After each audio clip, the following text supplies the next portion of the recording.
right, welcome back to Another Dimension. I'm Quinn. Hi, Quinn. I'm Trask. I'm Taylor. Hi, Taylor. Hi. Awkward silence. The way I said hi was weird. Yeah, that is funny. Thanks for tuning in. First week of our Monday release. I think this is probably set as a premiere, so enjoy it. Hope you're the first one to watch it, and let us know your thoughts, and like and subscribe below and hit the bell. Welcome back, everyone. Yeah. What's in the news, Trask? Diesel's down, third straight week. I don't know if that's good, bad, or ugly. Good in the short term, not so good in the long term. Don't know. It helps with, it helps with rates and fuel surcharges across the transportation industry, where if prices start to drop, the efficiencies that carriers, or the efficiency, the upswing, the efficient carriers gain less. Yep. That was really brought in to help level that playing field, in my opinion, and kind of streamline the process of, well, fuel costs me. You're referring to fuel surcharge. Right. Yep. Fuel costs me $8 a gallon to run. Well, okay. Well, you're doing something wrong. You know, that was an exaggeration, clearly, but you know what I mean? Yeah.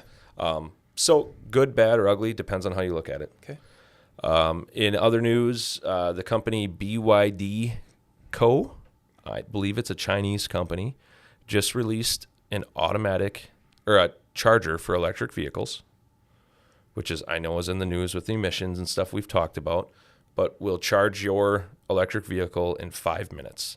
They are comparing it to the same amount of time as it takes to fill up your vehicle at a gas pump. Full charge.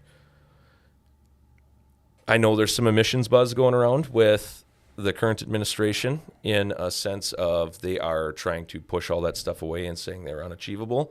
But that was news to me. That was one of the biggest arguments. Like, do you really want to wait an hour and a half for your car to charge while you're on a road trip? I wouldn't. Not with 4 screaming kids in the back. Yeah. But if that technology works for normal cars, it's got to be amplified for semis. And could that work at a truck stop? Possibly. I'm sure it is probably in the works already, but I don't know. I just thought it was interesting. I think that's probably one of the biggest hindrances of electric vehicles, other than having access to a charger. Well, do you remember when CNG, compressed natural gas, came out, and that was going to be the big thing on the trucks? And I saw one the other day. I mean, we still have them here regionally. Right. They didn't have the ability, or they just didn't do it to set up that network across the country. It was a good idea. Maybe. It was dangerous. Well, super dangerous. I mean, that guy in Green Bay passed away. Mm-hmm. But I think one of the only gas stations that still sells it is that BP, or that Quick Trip out on 15. Okay. They still have it. I see it on their sign all the time when I go by it. But that's what we have in the news this week. Awesome. So last week we did a mental health, 2 weeks ago actually, a mental health podcast. We had really great response from that. Yeah. So thanks for listening. Yeah. It was out of our comfort zone, definitely mine. Again, just a lot of great feedback. So thank you for that. Yeah. Thanks for the comments. A lot of cool comments, a lot of cool people reaching out. Yeah. Everyone's cool, but a lot of people reaching out and saying thanks for sharing, and it was cool. Safety topic this week is look ahead. All right. Going down the highway, whatever you're doing, wherever you're driving, whether you're in the yard, the road, a dock, a fuel island, just be aware of what's in front of you. Think ahead, be offensive. Not just ahead of you. I mean, you got to kind of know your surroundings would be a better. Well, and not to beat a dead horse, but we kind of can tie this all back. Like, hey, if you're looking ahead while you're driving and you see emergency vehicles on the right or whatever, get over. Move over. And I'll block you. You're gonna get ripped on for that hopefully. One. But 6 second following distance, all that stuff. Be aware. It's all part of the plan. My mom used to say to me, "Don't be in a hurry to die today." Like, don't rush. Wow. Don't like. I know that's weird, but like weirdly motivating. It is and it always sits in the back of my head, and that's good. It's been there since I got my license. You don't need to be the idiot on the road. So your mom's a smart woman. I should tell myself that. Don't tell her that. She is. You ever been on a loose boardwalk?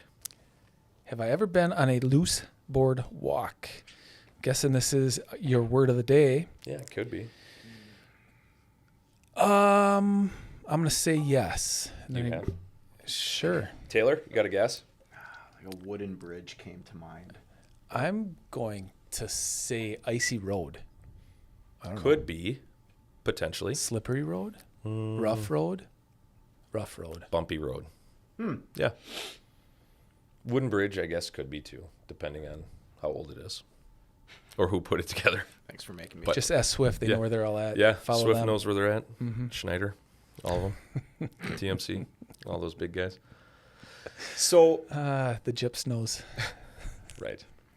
All right. Last week we didn't have a trivia, so we'll move past that. This one isn't probably going to pertain to you in a sense of from the employee standpoint, but from the owner standpoint. Let's chat this week about what makes people want to stay at a company. Okay. Can tie it back into trucking things as far as like what drivers would be looking for, what employees would be looking for, but across every industry, really. What's important? And every individual will be different, right? Yeah. But, I mean, what's important to me isn't important to you. But the ideal goal is to get like-minded people or your army focused in the same direction, right? And if you know what's important to you, you can then realize what you can and can't do and get your team behind you. Yeah. I'm going to start right away with your buzzword that you guys use that I tell you all the time. I don't even know what it means. But culture. I don't use that word. What's the company culture? I was interviewing a potential candidate a while back, and they're like, "What's the culture here?" I didn't know. It's relevant, but it's a weird way to ask that because I wouldn't know. Like, what do you say to that? Well, this is all I know. So, the culture here to me is, like you said, get the team behind you, pull on the rope, get the job done. Whatever needs to be done gets done. Family first. If you have a baseball game that Knox has a baseball game, hey, you're going to that. Right. So culture, I think, is important and a buzzword that is prevalent. Yeah, but talk is cheap, right? Oh, what's your culture? Oh, it's great. We're family oriented. What's your mission statement? Talk is cheap. Those kind of things. Mission statements and what's the other thing? Core values. Core values. I hate that. Yeah. I absolutely despise it. If you need to tell me what your core values are, number one, you're not remembering what they are, and I'm sorry. No, you're fine. And do you have to write them down just to make yourself believe that? Why don't you show it? Right. You can show it. I mean, there probably is some benefit in having them stated if you're a bigger company. But we all sit 5 feet from each other. I know a company that we don't get too deep in this, but I know a company against my morals, who is paying someone, a consultant or whatever, to write these for them. There's how are they yours? There's many that's a full-time job. Like culture. Let me ask you something. Yeah. I'm sorry. We're going to go down a rabbit hole here. Do it. If you paid a consultant to come in here and write down your core values, I would be ashamed of myself. Well, not only that, but they don't know what the core values are, so they clearly have to ask you the questions that you're going to answer. So in my mind, that company is saying, hey, what's relevant right now? What's the hot topic? What's the buzzword? Hey, it's flexible work schedule or whatever. Equality or whatever they may be. Such crap. There's a back like alley strategy there. Yeah, I would say, hey, what I would do, I'd say, hey, Trask, what's one of our core values? What do you like about working here? And you could say, I enjoy my Monday morning beatings or whatever. yeah, whatever they are. I hate Monday mornings, but and I get that. But I like that it's different. I like that everyone's part of the team. Even though there's shitty days, there's shitty days everywhere, right? So there's but that can't be a core value. That's just a feeling. Well, we should probably move on from this. But, sorry. But yeah, no, squirrel moment. But those are important to some people. But they are. They are. The way people are treated. If you're going to work every day and just getting kicked and not punched, but just getting beat, not physically, but mentally, whatever way that may be, or things aren't going right, goes back to make a decision. What's right for you? If some people are like, hey, tell me what to do and I'll do it. Other people are like, let me fly and I'll get the job done. But those kind of things. So you got to define what's important, and is it going to work here, or is it going to work for your manager, or whatever those may be. Come to an agreement. Everyone's not the same. Benefits, compensation, all of those things go into what's important. I mean, as an employee, as a driver, what kind of equipment do I get to drive? Let's use that as an example. Some people have zero care in the world about what truck they're driving up and down the road. They care that it's safe. They care that it makes them money and reliable. You ask other people, they want new and shiny. That's a prime example of the battle that employers are fighting to supply what's important. Yeah, and we've had that discussion. Like, hey, how do we attract the right people? Right. And when it came down to it, we decided that we want what we want as far as equipment, and we're not, equipment and what we think is important. And those are like-minded people that we want here, right? Well, and we're being comfortable in our skin, quote unquote. Like, this is what quick transport is. Like, yeah, this is the way that this company is built, and that's what works for us. Are there better ways? Maybe. Are there worse ways? I'm sure. The grass is greener where you water it. You know. I mean, something always comes up about, in particular, driver incentives. And what do I always say? It's part of doing your job. Right. And we all take a lot of pride in doing our job. Why should, and this is my stance, why should, you're expected to have low idle time. You're expected to do these things as part of working here in return for your benefits and your salary and all that stuff that goes into it. I may have the wrong stance on that. It's not really even a stance. It's just my belief. Like, hey, if you hired me, I'm going to give my best foot forward no matter what. Right. There's no the incentive. So what you think? The incentive is that I have a job to go to. Right.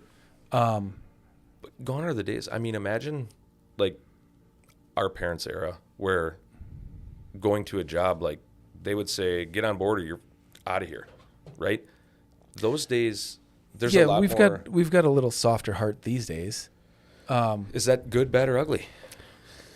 The tail doesn't wag the dog, right? But you all have to work together, and I believe that. Like we all have to work together. Tying this back full scale, I mean, if there's a better way to do something, bring it up. Bring it up. Let's talk about it. Let's do whatever we can to make everyone's life easier. And there's a lot of things that I'm just talking about quick now that we have learned through trial and error, failure, fines, wrecking equipment, all that stuff we've learned.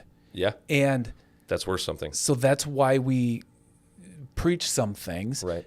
Now, I will listen to you if you have a different idea, and it may be valid, and we could change, but this is why we're doing this as of now. Right. That may change tomorrow, but as of now. Well, and nothing's black and white, right? It's all gray. It's all gray. You mentioned flexibility before with like work schedules.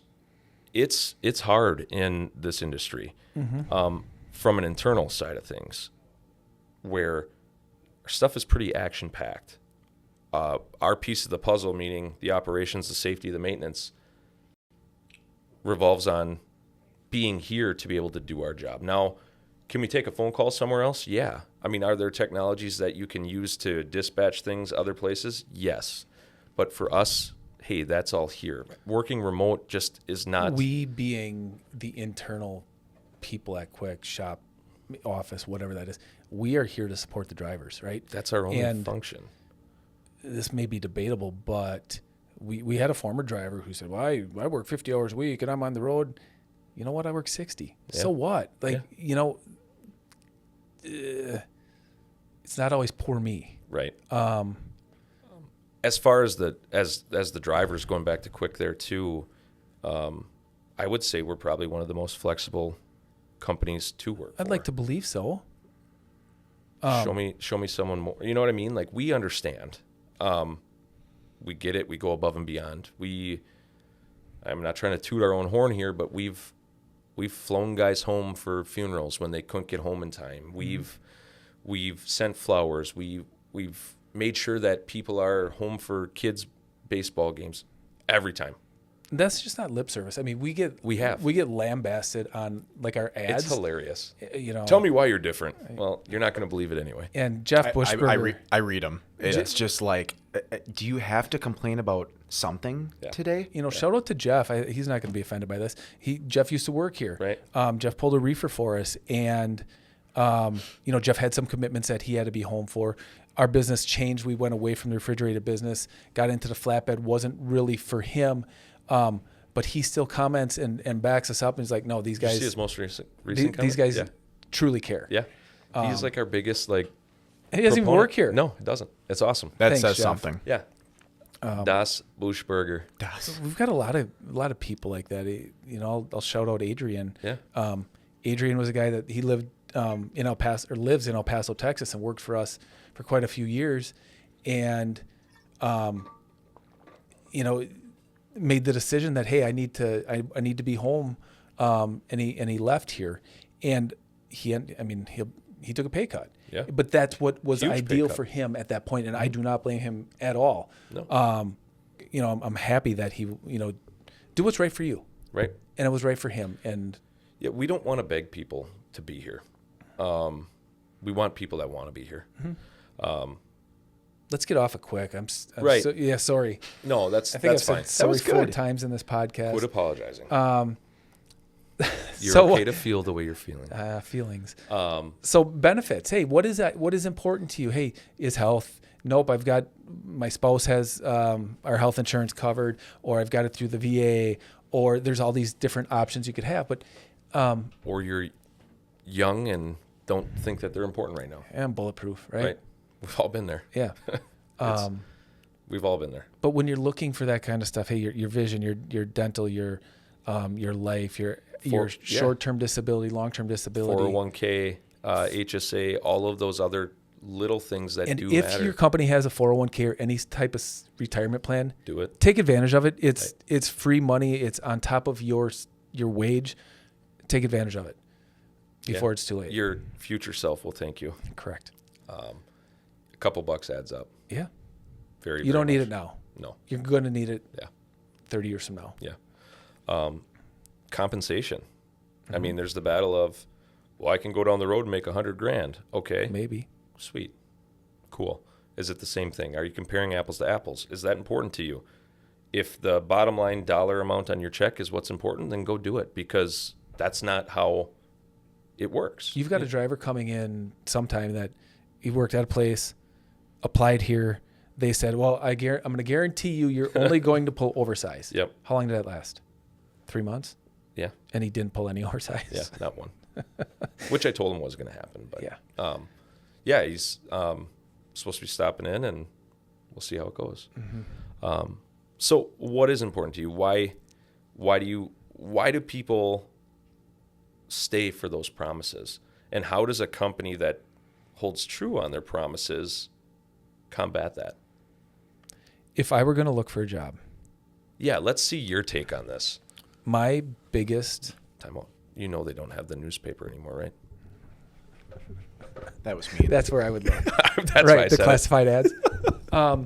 If I was going to look for a job, I would... Let's say benefits are out, compensation's out. I would look for a place that I had a voice, or I felt like I had a voice. That if I had an idea, I would feel comfortable expressing that. And whether that decision was made, was they agreed with what I said or not, I'd be okay with that. But that would be what I would look for. As simple as that. Hey, I just want to feel like I'm part of the team. How do you get that on an initial interview or over the phone, like in today's day and age? I don't know. But when we interview people, we tell them what you see is what you get. Right. Here we are. Yeah. And I think that's pretty accurate. Yeah. It's weird. It's weird to think about. How do you have... Everyone can trust their gut. Some people do it more than others. But how do you have such a strong feeling, or how do you sell that feeling to a prospective employee or employer? You on the flip side of things, we've both been in interviews where people come in and they're the greatest gift next to sliced cheese, and then... Want to see my pictures? Yeah. Here's what I did. Yeah. When did you do that? Yeah, 15 years ago. Yeah, sweet. Nice. Weird. But... it wasn't me. I was there. Yeah. It was actually my buddy Bob. And I was actually pulling a van behind him. Yeah. But that was outside my house. But yeah, I mean, that stuff does happen. So how do you, what's important? Like as an employee, like I'm not here to deal with bull crap 24/7. Mm-hmm. I get it's part of the job, but as a company, does this guy or driver fit X, Y, and Z, whether that is driver, shop mechanic, office employee, personnel, whatever that may be? How do you decide that? If you're going to hire somebody? Yeah. Or how do you decide if they're going to be a good fit? I feel like you just know. And references are big. References are huge. But gone are the days of being able to call most of them. Where I was going with this is, what's important to you as the owner. With that, after an initial 5 minutes, 10 minutes, you probably have a pretty good gut feel of where you think this is going, right? Where are we going? I am confused. Me too. We got off on a tangent here. I bet you our listeners are just as confused as I am. Keep going. Yeah. Keep going. You were good. Keep going. Where I was going with that was I was following. Within 5-10 minutes of where this is going, because what's important to quick transport. Sure. But at that point, as an employee, I'm sitting here. How do I know what's important to me is important to you? I'm not getting interviewed. Why are you putting the onus on me? I'm not. But I'm... Yeah, you just got to pull it all through conversation.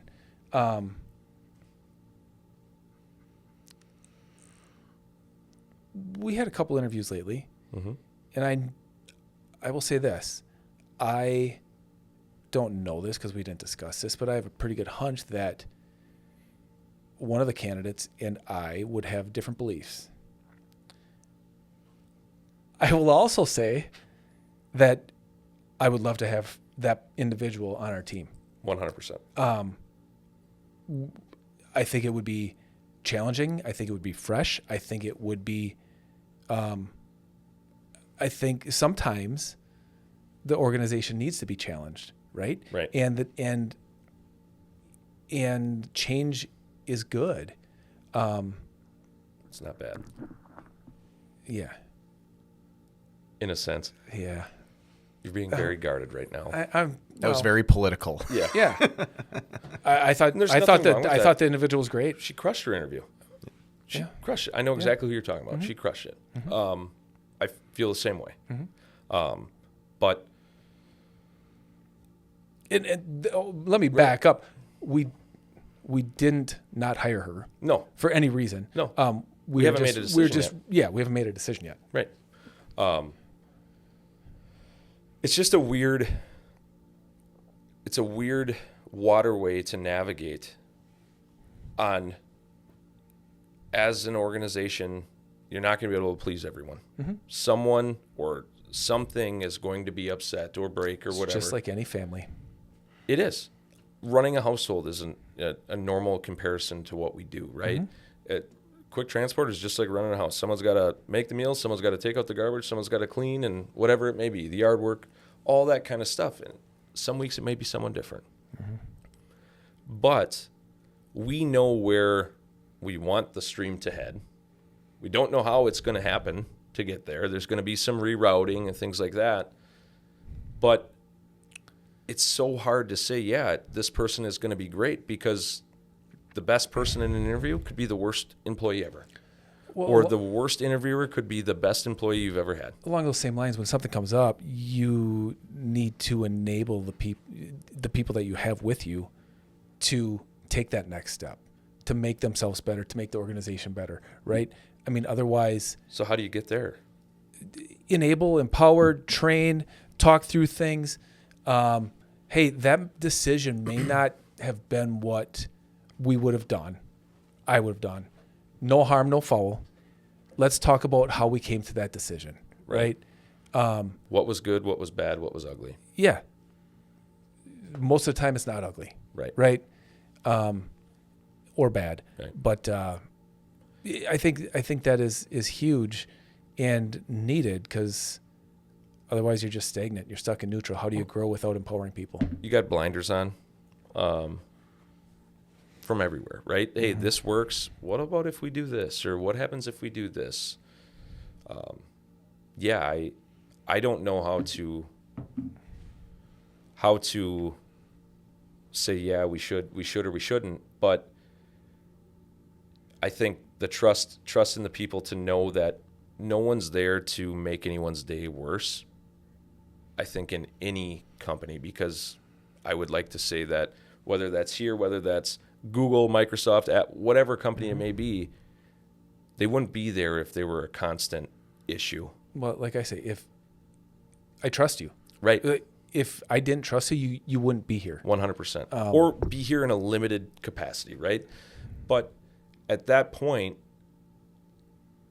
just because they made a decision, what I'm going back to is, it may not be what you would have done, or I would have done, or John would have done, or a different driver would have done. Doesn't mean it gets wrong. It doesn't mean it's wrong. There's 1,000 different ways to skin a cat, right? Mm-hmm. But is there more efficient ways for us?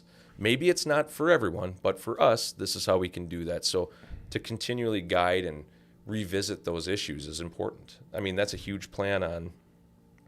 So if you spin that back, that's what culture is, huh? Yeah.